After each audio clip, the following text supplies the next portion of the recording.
Sir, comment mo dun sa apat na nag-reflect. Apat po ba yun? O, apat sila. Actually, matagal na silang nagsasabi sa akin na grabe ang tutok ng mga tao sa pamilya nila, sa kapitbahay, pati sa barangay officials. No? Ginagamit ang barangay officials. Sinasabihan na, uy, tumahimik ka na lang kasi delikado ang buhay mo. Mga ganon, no? Pati pamilya nila natakot na rin, no? And then ang sabi nila sa akin, kasi mga 5 buwan na ito na nililigawan sila, maipapakita namin ang mga text messages throughout, no?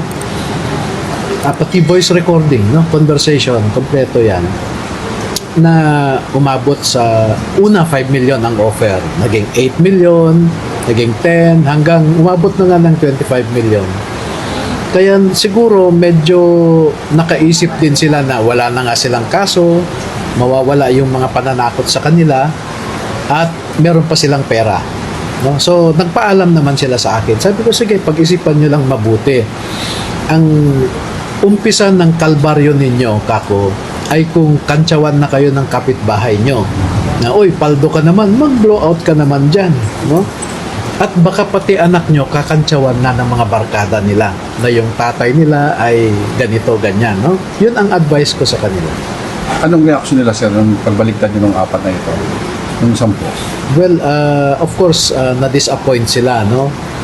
Dahil actually, 3 beses na itong inattempt nila na tanggapin. Pero napaliwanagan ng mga kasamahan nila, kaya hindi natuloy yung first 2 attempts. Kasi nandun na sila, tatanggapin na lang nila.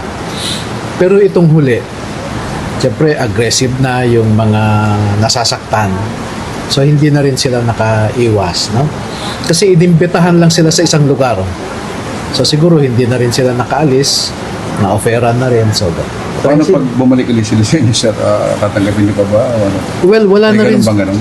wala na rin silang kwenta as a witness eh. Kasi babalik-baliktad sila, no? Although yung recantation talaga is sabi nga ng Supreme Court, it is frowned upon by courts, no? Hindi pinapaniwalaan ng korte ang mga recantations. Attorney, sino raw itong mga naniligaw? Bukas na po sila makakalabas. Magkano yung piyansa nila, sir? 18,000 each for every count, no? So there are 4 counts, so that's 14 times 4. Sa Pasay, MPC lang ang available. Opo. So, mababang jurisdiction. Yung RTC, wala na. Pumunta kami sa Manila, wala na rin yung night court doon. So, ang pag-asa na lang is tomorrow. Bukas po ng umaga. Kasi pinuntahan namin yung 3, Makati, Pasay, Manila. So, lahat ng night court na RTC, wala. Okay. Sir, anong plano bukas pag sa umaga? Magpapiyasa tayo? So, first, 8 o'clock in the morning, isasubmit namin kaagad yung mga dokumento. Pwede sa Makati, pwede sa Pasay, pwede rin dito. Opo. Ang problema ko lang kasi dito, baka na naman bagalan ng judge. No?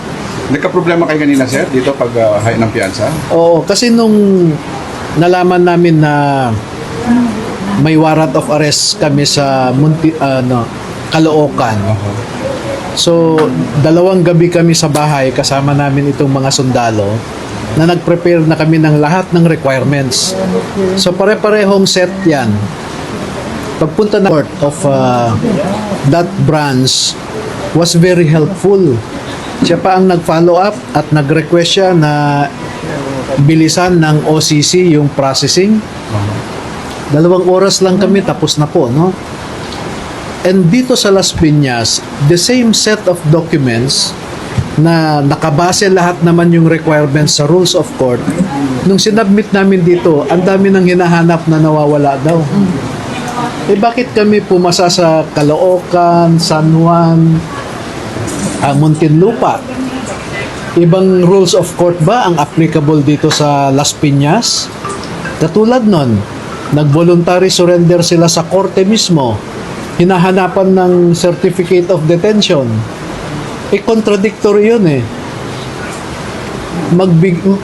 Humingi ka ng certificate of detention kung inaresto sila. Hindi nag-voluntary surrender nga eh. Sir, bukas dito pa rin pupunta pa rin kayo dito sa Las Piñas. Dito pa rin kayo alas 8 ng umaga. Para magpahay ng piyansa. Iniisip ko na parang hindi reliable dito eh. Sa korte na yan. So baka punta na lang kami sa either Makati or Pasay. Pwede ba yun, sir? Pwede. Yeah. Pwede yun. Kung sabi ko nga, kahit nasa Tawi-Tawi ka, kung ang kaso mo dito sa Las Piñas, pwede kang magpiyansa sa Tawi-Tawi. Sir, paano to sila? Mag-spend sila ng night dito.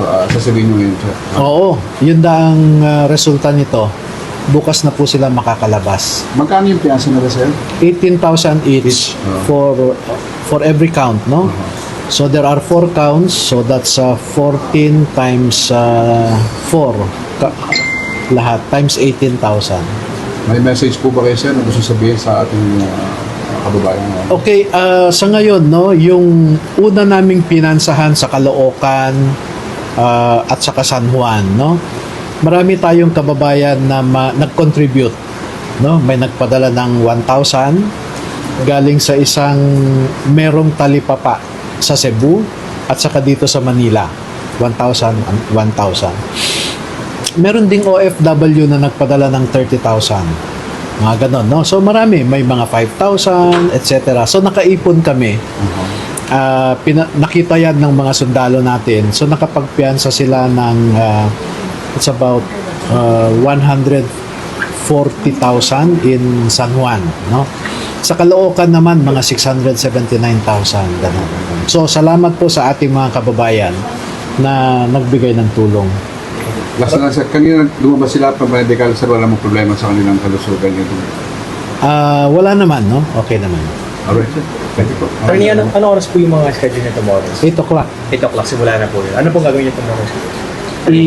Isasubmit namin yung mga dokumento na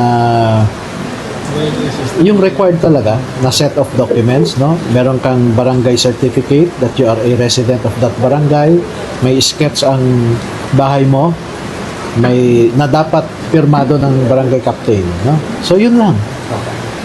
Pero nagulat ako, ang daming hinahanap na dagdag na requirements kanina.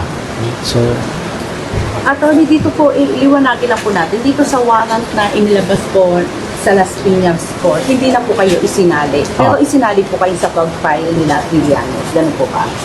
hindi ako kasama sa mga akusado dito kasi perjury, so hindi naman ako pumirma sa affidavit, no? Pero yun ang gusto ko pong sanang maintindihan ng ating kababayan na yung Office of the Ombudsman nag-conduct talaga ng factual investigation. In-examine lahat itong 18, no? At kumbinsido si Ombudsman, no? Isipin mo, 8 abogado ang sabay-sabay na nag-e-examine sa kada isa. No, parang kino-cross-examine ang kada isa, no? 8 abogado yan. And they were supervised by 1 assistant ombudsman at saka isang chief of a field investigation bureau, no? Mga senior na abogado. Kumbinsido sila at lalo silang nakumbinsi noong nag-walk through ang mga ito. So isinakay sila sa van, ang sabi, ituro mo sa amin kung saan kayo nag-deliver sa loob ng Forbes Park. So napuntahan nila. Kung hindi ka talaga nakapunta, hindi mo alam yan sa Forbes Park, yung mga iba't ibang addresses.